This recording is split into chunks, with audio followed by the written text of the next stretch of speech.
He sits on pole. Beside him, another surprise to Tony Longhurst. He's there, that Wayne Jones engine producing plenty of horsepower. Then it's Peter Brock sitting back in third, led most of the session, dropped in the later stages. Mark Scape, a much improved performance from his Holden, sits there on the second row. Craig Lowndes, the man everybody's been talking about, perhaps too much, but he sits beside Larry Perkins, who has always done so well at these meetings. Wayne Gardner and Johnny Bowe sit side by side. Johnny Bowe back a little bit, could be a reason of tyres. We'll talk about that in a moment or two. Down they come, Dick Johnson and Russell Ingall, side by side. And as you go through the grid, I'll talk to Jeff Brabham and we'll talk about the tyre situation, because at the moment, some of the teams have been struggling here. Oh, absolutely. I think the big problem the 5-litre cars had this weekend was that they were the first cars out in practice when the track first opened.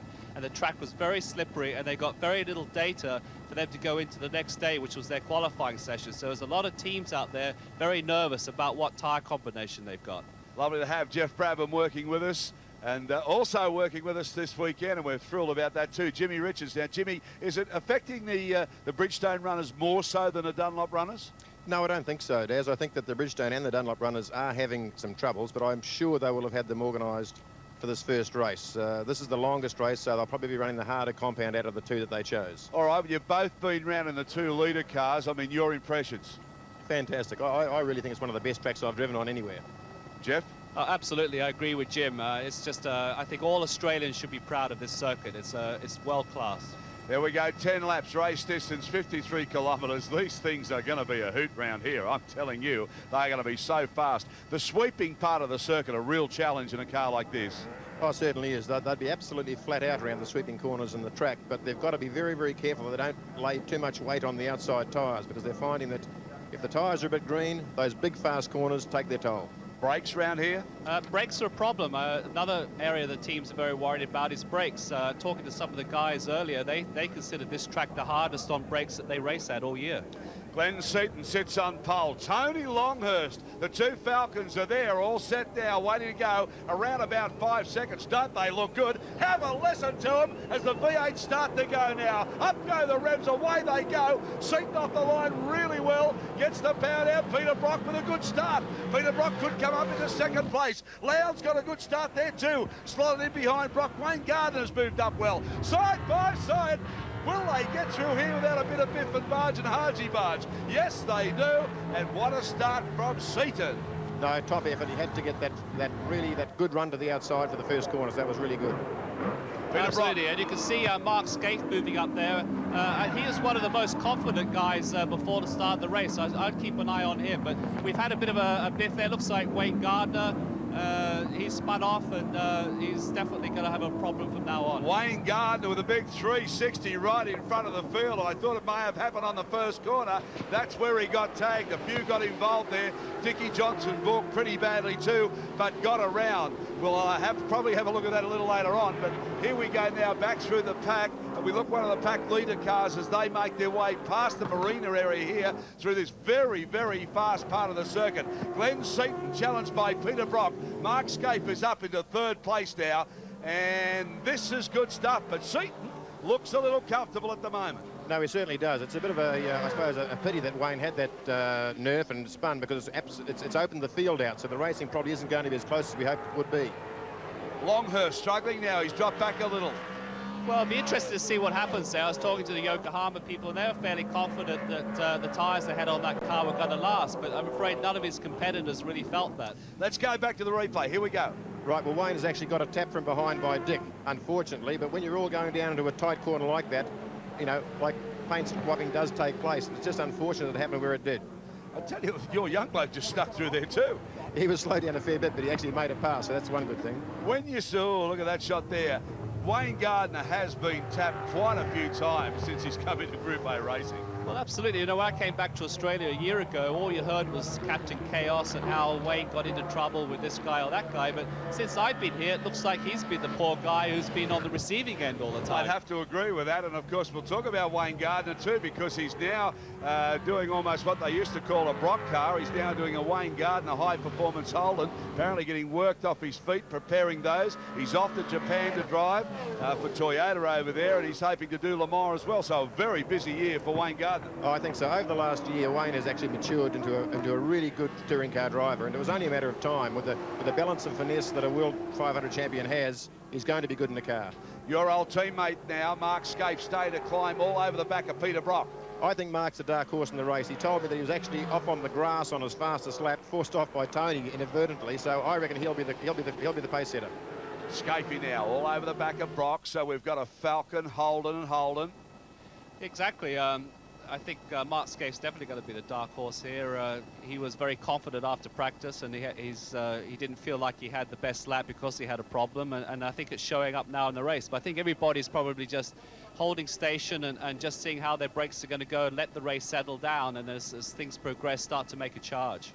Skaife now, you can see right in behind Peter Brock. I tell you what, that thing's got some grunt at Glenn Seaton's, because once he got on the fast bit there, he just put the foot down and really pulled out another couple of lengths. But now Skaife all over the back of Brock. Brock has a big look up. You can see the head going back. He knows exactly where he is. Skaife takes a slightly different line now. Tries to get up on the inside, gives him a better run out of the corner as he tries to tuck up the other way. But there are plenty of places here you can pass, and that's a bit unusual these days. No, it's a great track for passing, but I think Brocky at the moment is actually holding Mark up a bit. He's driving defensively, and that will allow Glenn to get away.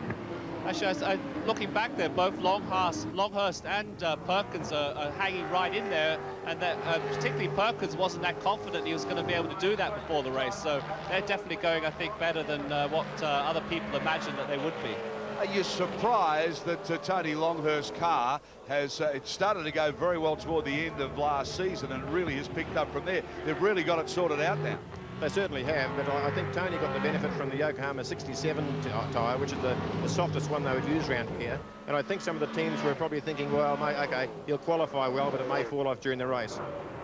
Here we go. Mark Skaife now has another look with Brock. And Larry Perkins comes up beside Longhurst. He has a little look there. Now we see one of Dick Johnson's Ford staying to move into calculations. You know, Johnny Bauer's got a terrific track record when you look back over Adelaide. I think he's won the last 4 there. That's right, yes. It's unfortunate in the 5 litre, if you don't qualify in the front, probably 4 cars, you find it very, very hard, because the cars are so even, it's just that hard to get past if you're back in the field a bit. Of course, your record at Adelaide wasn't bad too, so you'd be disappointed not running a 5 litre here. Oh, yes, for sure, but that wasn't possible, so I'm getting on with what I'm doing. Good man. Skaife now, right in behind Brock. This is the big duel. Seaton looks a little comfortable where he is. He seems to be able to just take that to a length or 2 on the fast part of the back part of the circuit here. And I think Mark Skaife will be starting to get a little anxious. As soon as he gets past Peter Brock, the better, because he's probably using up his brakes and tyres, ducking from one side to the other to try and get past Peter. And then it seems like Seaton's getting away. So if he doesn't get past pretty soon, Seaton's looking pretty good right now. So Peter Brock now puts the hammer down. He pulls out a couple of lengths. Mark Skaife just drops back slightly now. That might give him a little bit more time to think and plan the move, because as Jimmy Richards says, he feels Brocky's probably holding him up a little bit. He's driving round and round and round one of the pack leader cars, and that's Romano. He's gone out. The youngster's gone out. Another one joined him there in the Kitty litter 2. Couldn't quite pick it up. Looked like one of the Johnson cars. I'm not sure it has. I didn't quite see that, but no, it's a shame that Brocky's probably just holding them up a bit, because it could be a good race between Glenn and Mark. It looks like he did that all by himself, and then someone else followed him. So, you know, maybe the brakes and the tyres are now starting to make things a little more difficult for the guys out there. Well, Romano goes in. He wouldn't be too happy about that. The Jones team have had a little bit of trouble setting these cars up and getting them sorted out. A monster job to run 2 cars. You know all about that. Oh, it certainly is. I think really Fred and Mark are finding now that 1 car is relatively easy compared to 2. So, you know, I think that it'll be a while before they get a 2-car team back again. Glenn Seaton still out in front from Peter Brock, who runs second here. Of course, this is a non-championship race, but one that you'd really like to win, because the first time the 5 litre cars have been here at Albert Park on the Grand Prix track. A massive crowd in attendance. Beautiful day here in Melbourne. Giant breeze, gentle breeze just blowing across the track. You couldn't get better conditions. No, you couldn't. This is what the Melbourne Grand Prix were hoping for, and it's happened. And tomorrow's going to be even better, I think. See the skyline of Melbourne there as the cars come down. Seaton, Brock a little bit closer this time round. Skaife just about half a car length back. Yeah, it seems like Peter Brock's either staying more consistent than the other cars, but certainly Mark seems to be dropping back right now. And the race, I think, could be between the two Bridgestone guys at the front right now. So Bridgestone seem to be getting the better of the surface here, and as we said, because it's such a new track, it's very green and it's been terrifically hard on rubber. It certainly has. You know, I would say that Mark could be suffering a little bit from tyres at the moment. The gap has opened up so far that that's not a normal gap. It's something is actually wrong with Mark's car for sure. Well, he certainly hasn't had too much luck so far this season. And Seaton, of course, has driven superbly. Went down, lost his major sponsor because of the cigarette company dropping out of motorsport. Had to struggle to find some money and now has done so well. All right, we look at Mark Skaife as he works his way around the circuit here. Stay with us, Australia. Back shortly with the 5-litre racing here at Albert Park. Welcome back. Nice to have your company here at Albert Park, wherever you're watching right around Australia. This is the Ding Dong Street Battle going on at the moment. Johnny Bowe attacks Larry Perkins, and that's the position 4 and 5 they're fighting for there. Out front, it's Seaton from Brock and Skaife. They're 1, 2 and 3. The cars you're looking at now, Perkins and Bowe. Tony Longhurst, remember, started from the front row of the grid, has dropped well back now. Yes, no, I think, well, maybe it's tyres with Tony, because obviously Mark and Tony are on the same tyres, so maybe they're just suffering a little bit, but this is the battle. John Bowe trying to pass Larry Perkins. Johnny Bowe, the big punch mark right in the middle of the bonnet there. There it is. You can see it. He's really come into contact with something. I think that was early in the race. It must have been, and also Craig Lowndes now catching up those two. And here we see John and Larry get together, I think, and just a little tap in the back maybe. Pretty close racing here. They didn't really touch, but he put plenty time. of pressure on him. Back live we go. Glenn Seaton, Peter Brock. That's how they are, 1 and 2. Nothing much in it. Seaton really has got the legs on some parts of the circuit. Brock seems to be able to make it up and get right underneath him, but can't go on with it. No, it's unusual that, but you have got it's a Ford versus a Holden. It's not two of the same make, so one is stronger in other places than the other. So it's just it's like the elastic rubber band. Not bad racing though when you can get them that close, and the strengths have got to be worked out by either team. Oh, exactly right. Oh, another one goes round there, and have a look at that. He just went round and round and round and round.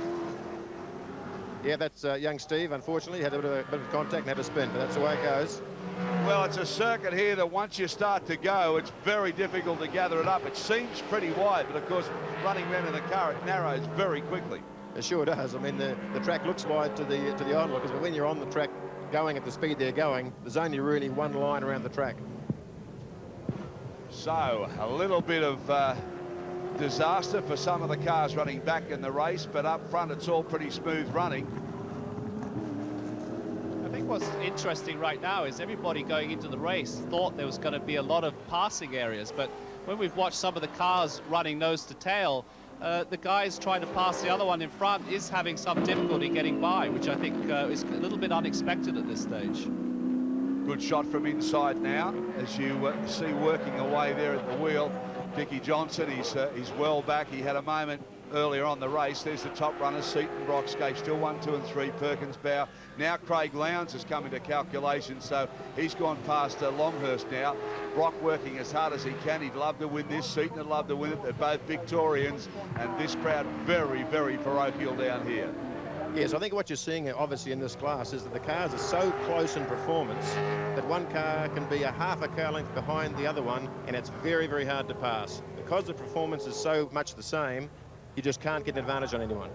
You know, all the internationals love the V8, so every time they've run at any of the Australian Grand Prix meetings, they come out to the pit walls, they have a look, they love the sound of the cars, and they like the way they move around. Well, that's true, because unless you've come from the United States, where obviously V8 racing is very popular, in Europe they don't really have V8 racing. It's more the high-tech 2-litre, or in Germany the 2.5-litre formulas. So this is a little new to the Formula One people.